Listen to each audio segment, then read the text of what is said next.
Eric mayor Pakistan میں senior اہلکاروں سے ملاقات کریں گے، کاروبار اور انسداد دہشت گردی پر گفتگو ہوگی۔ کراچی میں سورج قہر ڈھانے لگا، شہری بے حال، پارہ 39 ڈگری کو چھو گیا، سمندری ہوائیں بند، تیز دھوپ کے ساتھ گرم اور خشک ہوائیں۔ طبی ماہرین کی شہریوں سے احتیاط کی اپیل، محکمہ موسمیات کے مطابق شام میں سمندری ہوائیں بحال ہونے کی توقع۔ کراچی میں سورج نے آگ برسائی تو شہریوں نے بھی ساحل کا رخ کر لیا، شہریوں کی بڑی تعداد سی ویو پہنچ گئی۔ کوئٹہ کوئی گھڑ سواری کرتا نظر آیا تو کوئی اونٹ کی سواری کرنے میں مصروف، بچے بڑے سب سمندر کی ٹھنڈی لہروں سے محظوظ ہوتے رہے۔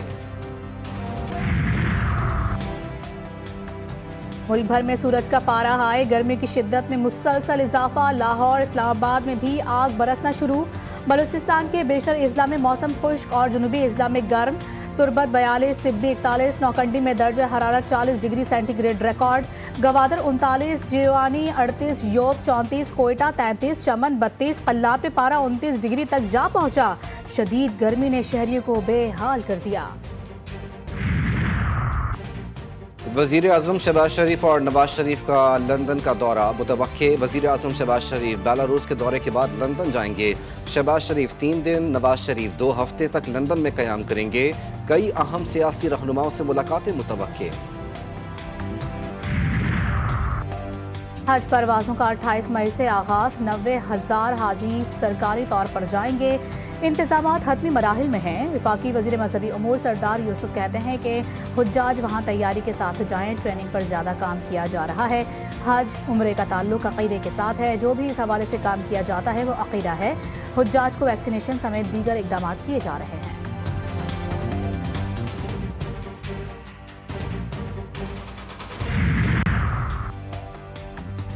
اسرائیلی بربریت پر پوری دنیا خاموش ہے، غزہ کو پہلے ہی 80 سے 90% تباہ کر دیا گیا تھا۔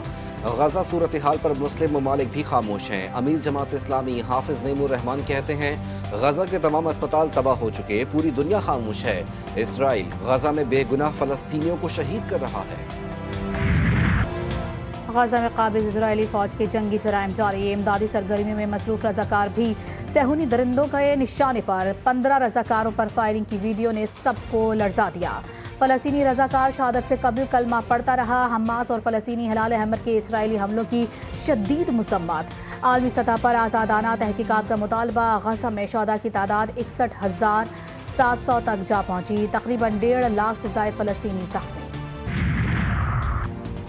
امریکی صدر کے ایجنڈے کی مخالفت، یورپ سمیت مختلف ممالک میں مظاہرے، ہینڈز آف احتجاج تحریک کا بھرپور طریقے سے آغاز، سینکڑوں مظاہرین سڑکوں پر نکل آئے۔ برطانیہ، جرمنی اور پرتگال کے بعد واشنگٹن سمیت امریکہ بھر میں بھی احتجاج، شہری حقوق کی تنظیمیں، مزدور یونینز اور دیگر اداروں کے نمائندے شامل، پلے کارڈز پر امریکہ میں انتشار کا خاتمہ کرو کے نعرے درج۔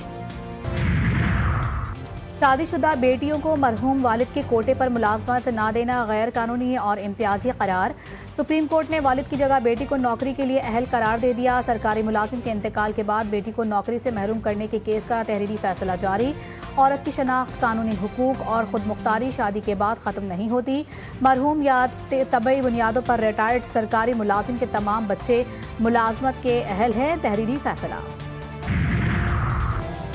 کراچی کے علاقے کورنگی کریک کے قریب گڑھے میں لگی آگ کی شدت 9ویں روز بھی برقرار، آگ سے ابلنے والے پانی کے نمونے کی ابتدائی کیمیائی تجزیاتی رپورٹ آ گئی، پانی میں بینزین، ٹولین، ٹیٹرا کلورو ایتھین کی زائد مقدار پائی گئی۔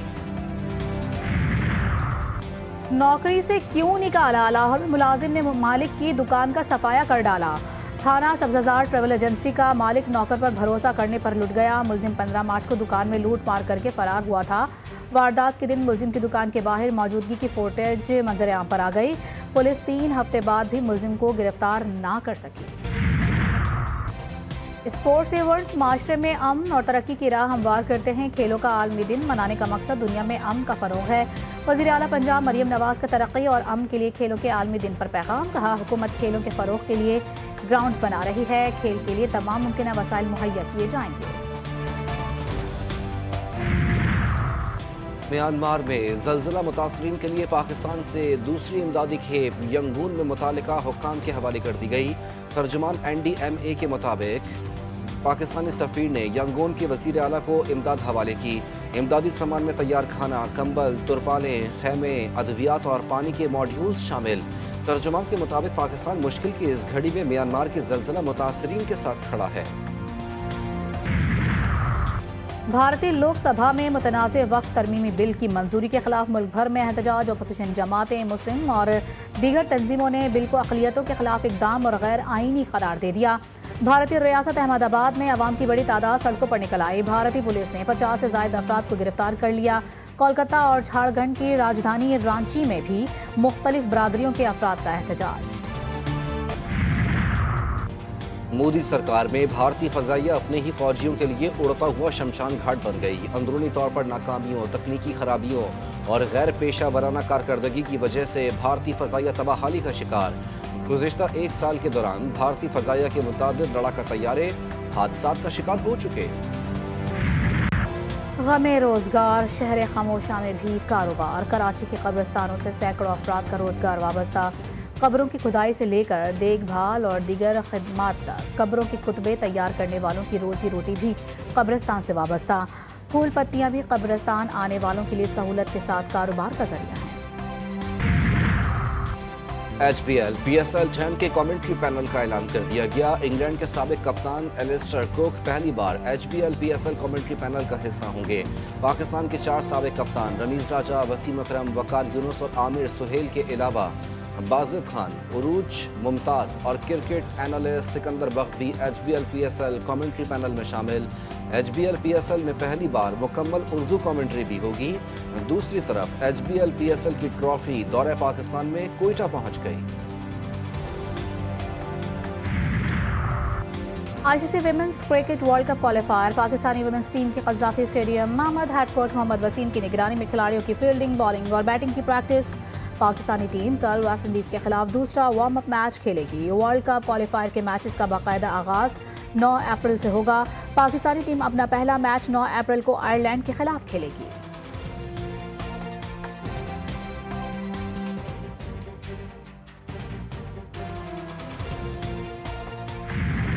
اور کراچی میں پہلی عالمی انڈر 23 اسکواش چیمپئن شپ کا میلہ سج گیا۔ افتتاحی تقریب میں لیجنڈری جہانگیر خان اور دیگر کی شرکت۔ 22 ممالک سے 64 کھلاڑی مد مقابل ہوں گے۔ ایونٹ میں $60,000 انعامی رقم تقسیم ہوگی۔